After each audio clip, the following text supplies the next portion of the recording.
Welcome everyone, Questine here with a discussion about the Empire in Total War Warhammer 3 Immortal Empires. Despite the amazing job that Creative Assembly has done with Thrones of Decay and the racial reworks, as well as the reworks for Karl Franz and Gelt, in point of fact, Gelt may have the single strongest army in the entire game, though calling it an army would probably be an exaggeration, more like flying death ball of mages on Pegasus being able to destroy everything in their path. Just look at a Legend of Total War's video on that subject. Pretty insane.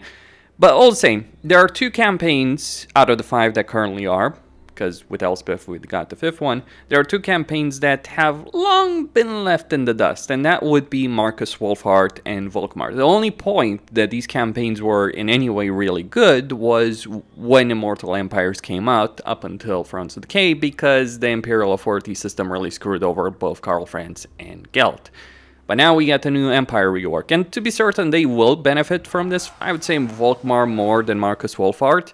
But you do get more hero capacity, you do get more heroes, you have easier access to units, and so on and so forth. So lots of good things to like over here about what they did for the Empire. But unlike the Dwarves, where every single campaign is significantly better than it was before, minus Belegar to some extent, but still. But unlike the Dwarves, Markus Wolfheart and Volkmar the Grim are not in a great place. And I'd be honest in saying that I don't think they've ever been in a great place in terms of their campaigns. Let's start with Markus Wolfheart. What are the benefits of his campaign? Well, he does get a bunch of named heroes over here through Wolfheart's Hunters. They're not quite legendary heroes, but they are pretty powerful all the same. So you do get a bunch of heroes. You do get the Dwarf Engineer, for instance, that obviously gives you movement range. Pretty useful. Before we got the engineer for the Empire, so yeah, he's kind of fallen a bit short, so to speak, as well as a bunch of other heroes. Useful, to be certain. What's annoying, what's a con with these hunters is the fact that in order to really unlock their full potential, you need to do a bunch of objectives, and some of them not that big of a deal. Others may take you an entire campaign to accomplish because they require you to go all the way down here in Lustria, which is pretty annoying. Hell, it might even take you sending a hero down the way down there in Lustria in order to even unlock these characters in to begin with. So that is certainly frustrating, I'm gonna say. That's one of the points against Markus Wolfheart. They're like, yeah, it's fun having these heroes, but actually getting them and actually upgrading them is not really that great. I believe, quite firmly, considering this, that what he would benefit from in his campaign would be some kind of adventures inspired by what Malachi got in his campaign. Like, the idea that, oh, you're going on these adventures with these heroes and you're upgrading them and upgrading in your unit would add a good amount of power. And in point of fact, like, you look at Wolfheart, he gets another campaign mechanic is Imperial Supplies. So you get a lot of units fairly quickly, actually, if you're playing Warhammer 3, because the distance between settlements, the ability of taking a lot of settlements fairly quickly, though dealing with lizardmen as Markus Wolfheart is not necessarily as easy as it could be. But still, when you look at his campaign, you get higher tier units than anyone else in the entire Empire and many other factions of the game. You get Hellstorms, you get cannons, you get cavalry, Outriders, grain launchers, and you can do so much earlier. Whereas in another campaign, you might be spending a lot of the early game with tier 2 units. You can get tier 3 and even tier 4 units long before anyone else. You still have, of course, to concern yourself with the economic situation of that, but you can just wait for these units to be added in a pool. I wonder where they got the idea of adding grudge sellers in a pool of units. I mean, we can clearly see developments with Creative Assembly over there. The downside here is diplomatic relations with lizardmen. So you can get to minus 100 aversion with lizardmen. You start -40 aversion with lizardmen, and it will only get worse. But on top of that, it's not just the issue of aversion that's the problem in this campaign. It's the very limited diplomatic options in a campaign like this. Now, to be fair, lizardmen are not that big of a problem because you are relatively safe. Like, you've got Alberic over here to your south east, you've got Jan Bo to the north. If you choose to engage with the lizardmen, it's because it is your choice. Like, yeah, it's worth it to go after Mazamuni and certainly defeat him. He's that pathetic, especially given, like, you can get a lot of higher tier units quite quickly in this campaign.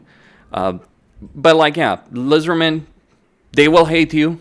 You cannot make peace with them. You cannot make agreements with them. I mean, you can make peace with them, but that version is constantly going to hound your campaign. But certainly the power here. The dilemma's not really that great because you get dilemmas between like the various states of the Empire that can give you pros and cons. And you do get a significant level of power from this. It's not quite the ability of getting state troopers that say Gelt or Elspeth have, but ultimately you will far surpass any other campaign in the entire game when you're looking at this. And yeah, you know, gyrocopters, better gyrocopters. Oh yeah, not brimstone guns, unfortunately, but still a good level of power that you can access through Imperial supply. The downside, the major downside here, beyond the diplomatic relations situation, is that your enemy gets 10 leadership, 25% weapon strength, and you lose, and you're constantly fighting this entire campaign when minus control. There is a mod that fixes this, so you get benefits for higher level of hostility, because obviously, you know, higher level hostility, you're going to get a rogue army spawning that's going to try and take down your capital. It isn't too hard of an army to defeat, certainly not with all the units that you're getting constantly throughout the campaign, but it's just something that slows you down. Another downside, I would dare argue, in his campaign is Lestra is genuinely the least interesting part of the entire campaign map. You do have as an advantage the ability of taking all of Ulthuan, but let me just say this. For all the strength the Empire has gained with 5.0, I would not look forward to invading Ulthuan and dealing with Tyrion, Elariel, and Elfarion. That would be quite a nightmare. Doable, don't get me wrong, but still. Another thing about Markus Wolfhard is that his focus in the campaign, his DLC was, I would dare say, Hunter and the Beast was probably the single worst DLC in Warhammer 2. I can't think of any. Like, the Blood DLC is obviously the worst DLC in the entire Total War series. Yeah, Creative Assembly, can we get rid of the fucking Blood DLC, and can you stop screwing us over with that? Because what's annoying with it, just gonna mention this, what's annoying with the Blood DLC is the fact that there's problems that come up in terms of animations when you don't have the Blood DLC, so not great. At least that's what I've noticed. But here's the thing about Markus Wolfhard. He now benefits, of course, from the improved range situation in the game, fair enough. So he's actually far more useful in battle. He doesn't hold a candle to Alifanar, who's boosting the range power of his entire faction through his skill line and has the stock stance. But he certainly is quite capable in combat. The thing is, with range changes, specifically friendly fire changes, ability of range units, in particular gunpowder units, but all range units being able to fire more effectively, I think he's kind of fallen behind. Especially if you own Thrones of Decay. Because, yeah, Huntsmen were the best range units of the Empire before. I mean, Handgunners were good in terms of damage potential, but line of sight issues, range issues, all that made it so, like, Huntsmen, with their Vanguard deploying fire while moving and stock, were significantly better. But now you have no iron sides, you have Hochland long rifles, and even the basic handgunner units are significantly better because they're now a tier 2 unit, they're cheaper, and they're far more effective. I mean, a combination sure would work, but it's like, you get a lot more stuff early. You get cavalry much easier, you get artillery much easier. So, in a way, the Empire rework has degraded the benefits that you get in the Markus Wolfhard campaign and made his unique playstyle of focusing on archers and huntsmen kind of worthless. Like, it used to be that for a very long time, like until Thrones of Decay came out, that owning this DLC that he's part of was pretty much mandatory to play a proper Imperial campaign. Because not having archers in the very early game, especially with all the recruitment limitations that the Empire had early on, was a painful experience. Yes, you could get crossbowmen relatively quickly, but the only other option you could recruit from a settlement would be spearmen. But now you have better choices. You can get spearmen with shields.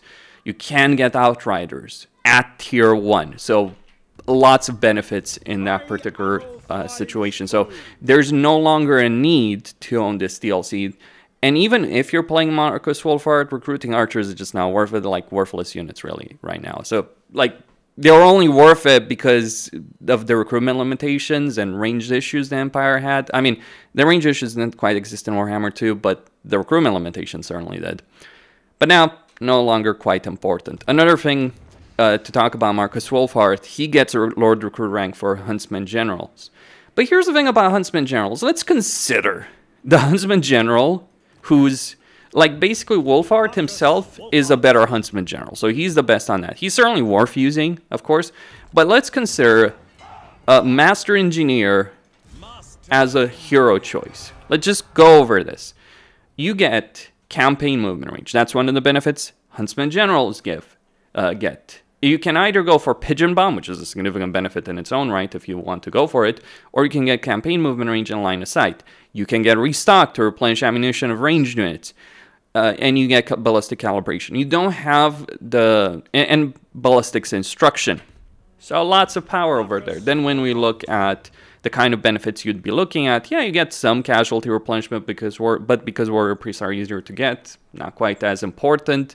And obviously some range benefits. You get various benefits for the sake of those huntsmen, which are not necessarily worth using. Like, I would rather get artillery benefits or range benefits in general and have a lord that uses a steam tack as opposed to one that walks on foot. I mean, you can still have him walk on foot. He's still pretty solid. He does a lot of damage with that freaking grenade launcher he has. But he's actually quite useful because he can ride the steed, so he can actually end up doing more range damage. I mean, the Huntsman General might be better at taking out single entities, but he's quite squishy and he doesn't have the mobility on the battlefield.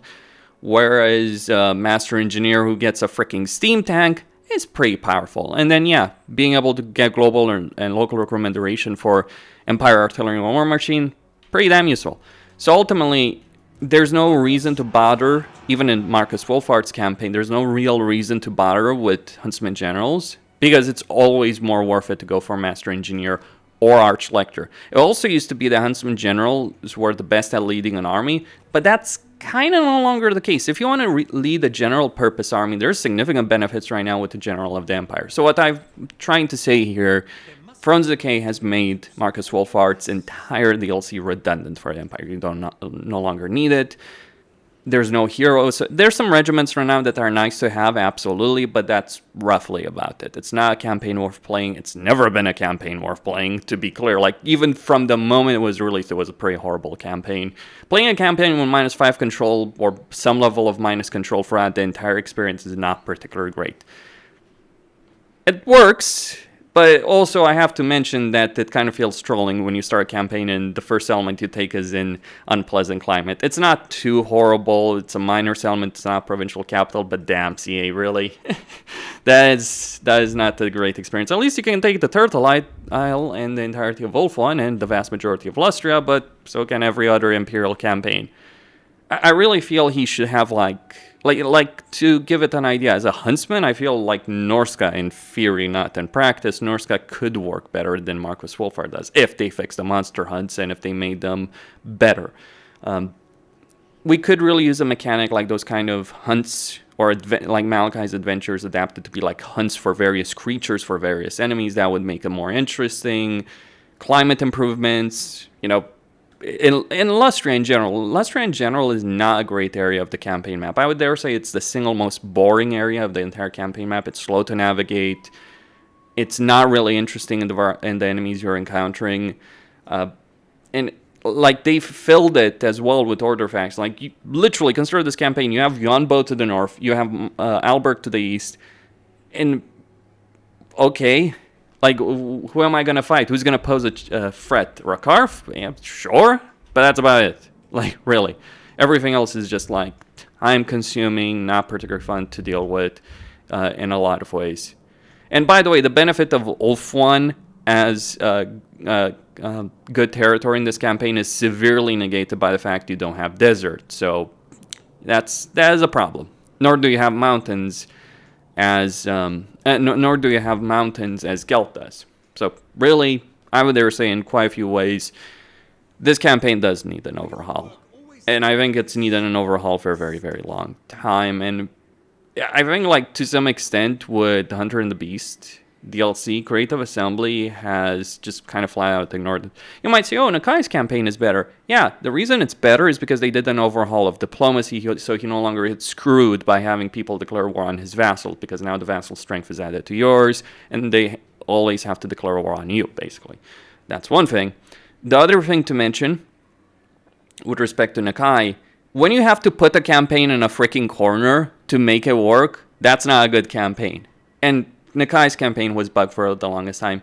I mean, that DLC is at least worth it for the units the Lizardmen get, but honestly, the Lizardmen need an overhaul as well in their campaign. It's not a horrible campaign, to be clear, whereas Marcus Wolfart's campaign, you kind of like feel like pulling teeth when you're playing it. I've tried playing it many times. The power, the unit flexibility I get early game, pretty good, but like once you get to past turn 20 and you do it once or twice, you kind of just want to move on. And it's a shame too. Could be a really interesting campaign, an adventure campaign, and it's like, yeah, Malachi has changed that. Maybe that's what... And look, Gelt has changed that. Like, you look at Gelt, his campaign is freaking awesome. Or Karl Franz, much better. Elspeth, much better. Like, I'm personally a big fan of Gelt's campaign. Like, so much cheese, so much fun to have, so much bullshit that you can pull off there. That's what I like about it. It's a shame that it took so long for CA to do any improvements. I very much appreciate, let me be clear, I very much appreciate what they've done for Karl Franz and Gelt. They absolutely needed it, far more so than Markus Wolfart and Volkmar. But yeah, they still, Markus Wolfart and Volkmar do still need improvements. Then we have Volkmar the Grim. For the longest time in Immortal Empires, Volkmar was the best Imperial campaign in the game. He doesn't have to deal with a hostility meter like Markus Wolfart, though he certainly doesn't have the same early game power as Markus Wolfart, but it didn't matter. Just not having annoying campaign mechanics and having campaign mechanics that added strength to you throughout the course of your campaign is certainly workable. Not necessarily the most exciting thing in the world to be certain, but it's a perfectly workable campaign system that he did have. On top of that, one of the major benefits in Volkmar's campaign that he still does have is the fact that he has a really good climate situation. While Frozen and Chaos Wasteland are uninhabitable, considering where you're starting, that is not really going to be a problem. In theory, not necessarily in practice, and I'll get into that in just a bit. Having Wasteland as suitable is actually a fairly significant benefit in this particular campaign, because it means you are on journey. You're on journey to smack your way all the way back to the Empire, and along the way outside of the mountains, you are not going to encounter uninhabitable climate.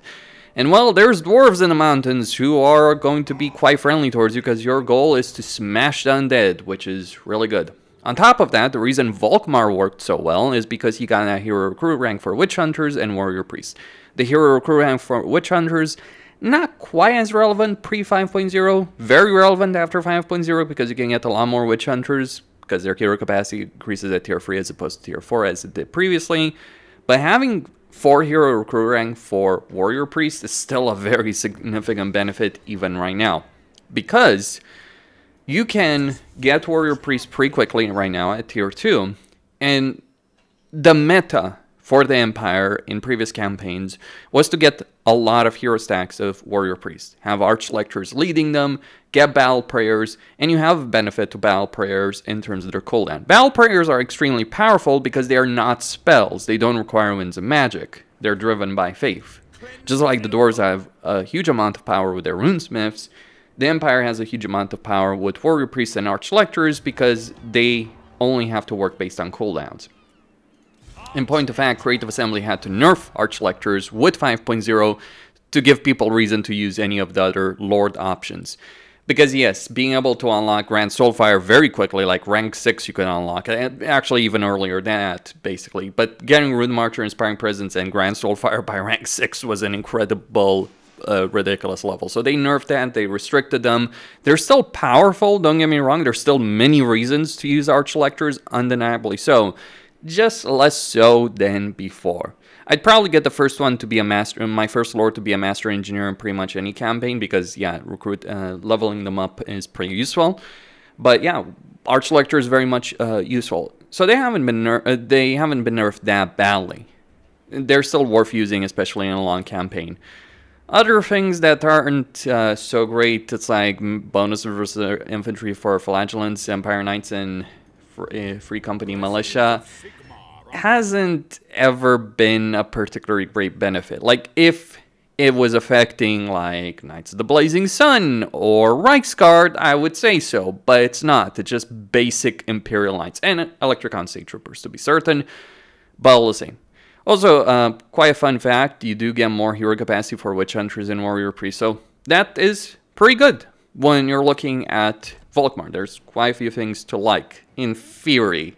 I'll get into the practical reasons why this doesn't work quite as well, and never did, to be clear. Like, it was the best Empire campaign, but that's because Imperial Authority ruined Gelt's and Karl Francis campaign, and Markus Wolfart is Markus Wolfart. Also, one of the things that was quite good with Volkmar pre 5.0 is the fact that he had no diplomatic limitations as Gelt and Karl Franz did. So you could confederate Imperial factions. This is a significant benefit, especially as your quest battles are taking place in the Empire, so you can gain vision, do distant confederation. It might be tricky keeping those Imperial factions alive, to be certain, but it can work, depending on who you're talking about. Like, gain a lot of faction strength and confederate, like Talabayam or Midland, potentially, or any other faction, right? If they're fairly weak. And this can also work with Legendary Lords for Volkmar. Again, he can gain vision in the actual Empire. Pretty substantial benefits in terms of that. And then on top of that, he has even greater benefits for some of those abilities, though you do require to get the city, and it's like the research before that, it's like, ooh, we get 50% upkeep for Flagellants. Flagellants are not good. Like, they're genuinely not good, and even with the 50% upkeep, I mean, they're better than Skaven Slaves, they're better than Clan Rats. That's all I'm gonna give them, to be honest. Like, not really a unit worth recruiting, certainly not after 5.0, even before 5.0. There were many other things I would recruit in this campaign. Of course, he benefits from being able to recruit heroes and units as every other Imperial campaign, but the problem is he starts with the worst starting province of every single Imperial campaign, because even with the early recruitment the Empire has access to right now, he starts with 2 port cities. So you're going to need to start getting these things to tier 3 to be able to have the same kind of recruitment capability or the same kind of recruitment structures that every other Imperial campaign has from the very beginning. Like, maybe if Sundenberg started as a tier 3 city, that would be better in terms of that. Also, he has a pretty rough start because he's starting right next to Manfred, who, yes, does hate him for many good reasons, I would dare add. And Volkmar hates him as well, so war is inevitable. And let me tell you, fighting Manfred with a bunch of archers, crossbowmen, spearmen with shields, flagellants is not a fun experience. He may be a joke of a character, or the most despised character, but the guy's bloody dangerous. He'll throw 2 free stacks against you to defeat him. And even when you do defeat him, things are not necessarily going to be great. The downside, a major downside, probably the biggest downside in this entire freaking campaign, is your victory conditions. Destroy Kairos Fateweaver. So let me understand this. You want me to go through a jungle, which is a horrible experience to begin with, because, yeah, jungles suck in Warhammer 3. You want me to go through a jungle to cross the sea to defeat Kairos. And this is and it's not like an easy undertaking either. It's not like, oh, I'm just going to send an army, it's going to be a casual experience. No, Kairos is freaking powerful under AI control because he has no opponents except Oxyatl. And the vast majority of campaigns that I play on Legendary, Kairos beats the shit out of Oxyatl. It's the better auto-resolve that Chaos has versus, like, the skinks that Oxyatl has. I mean, yeah, not great. Like, if there's, like, I could understand maybe that as a long campaign victory condition, but no, your long campaign victory condition when you're starting very far away from the Empire is to conquer the entire Empire. Great. And here's the thing, the Empire victory condition is pretty damn powerful. Hero capacity to all heroes is pretty damn important. Having to go out of your way for terrain you may not care about. The reason you don't care about that is, like, you throw in an aggression pact with Tic-Tac-Toe. You can be good friends with him and Krokgar, or maybe just the dwarves.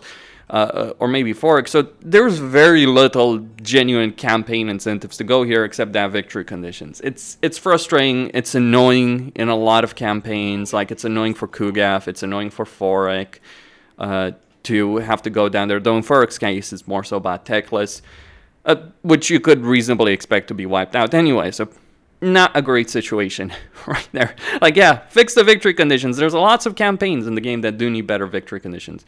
The other benefit, and I use quotation marks for that, the other benefit in this campaign is the ability of getting the Books of Nagash. Now, there are several benefits from this, but the principal one is you get all those Electric Count items that Karl Franz would have. You don't quite gain the same benefit, but you do ultimately gain ward save on all characters. So your heroes, you know, hero stacking with Volkmar works far better. This was the reason he was the best campaign, because you wanted the hero stack anyway.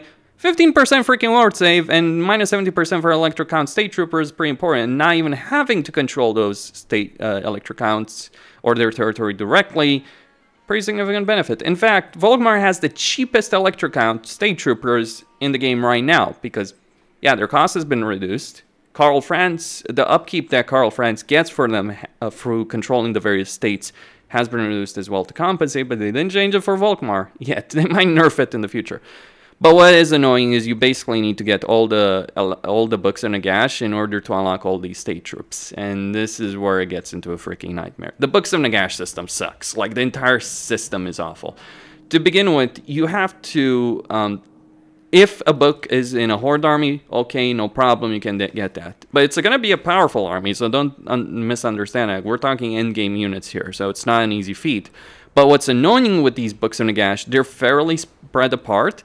And on top of that, you're looking at occupying certain settlements for it that might be held by your allies. And it cannot be, and it's a case of where you need to actually take them yourself, those settlements. You can't get them from a military alliance. So let's say, you know, Khalida controls Lamia. Okay, well enough, she's a dirty undead, smash her face in. But what if Forik controls Lamia by the time you show up? Are you going to go to war against freaking Forik Ironbrow? Enjoy that experience. And a natural ally who has a lot in common with Volkmar, far more so than neither of them could probably care to admit. Yeah, the books on the Nagash system is silly. But another thing is the books themselves are randomized, like the effects. Their locations will always be the same, but the effects of each book is always going to be randomized, and that's freaking frustrating.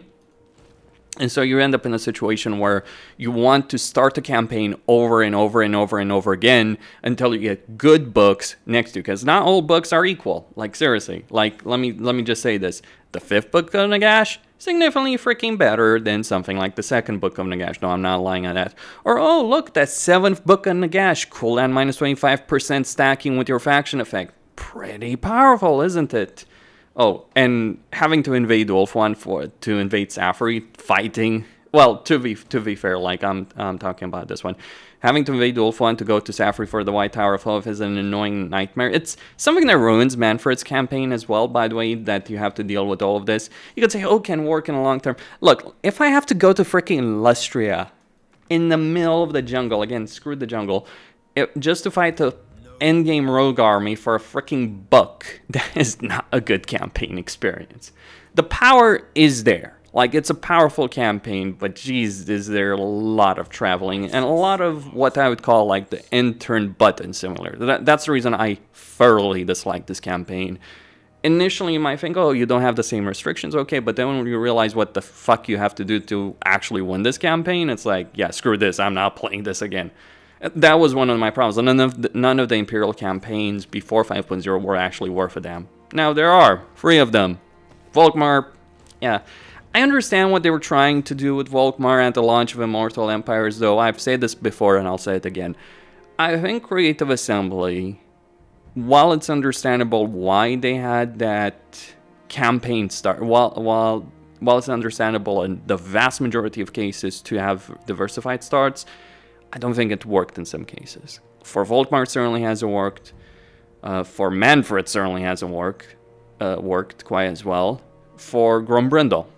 Although, that's been fixed, kind of, with the release of 5.0. I say kind of, because, yeah, I think Grombrindal could use better faction effects. I mean, powerful lord, don't get me wrong, he certainly benefits from the rework, but he could use some missions himself, because that's kind of what his whole shtick is in the lore. But still.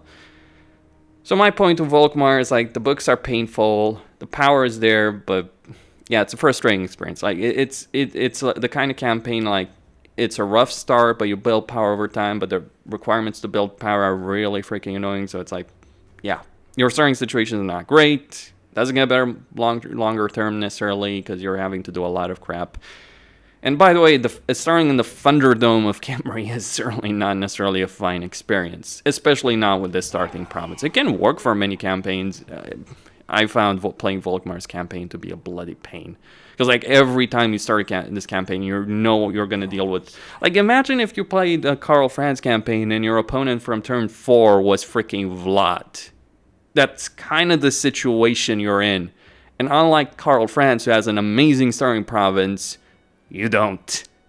I mean, Manfred is not Vlad. He's not even a tenth of the power. Like, Vlad is the kind of guy, ooh, look, an army, I'm just going to solo it.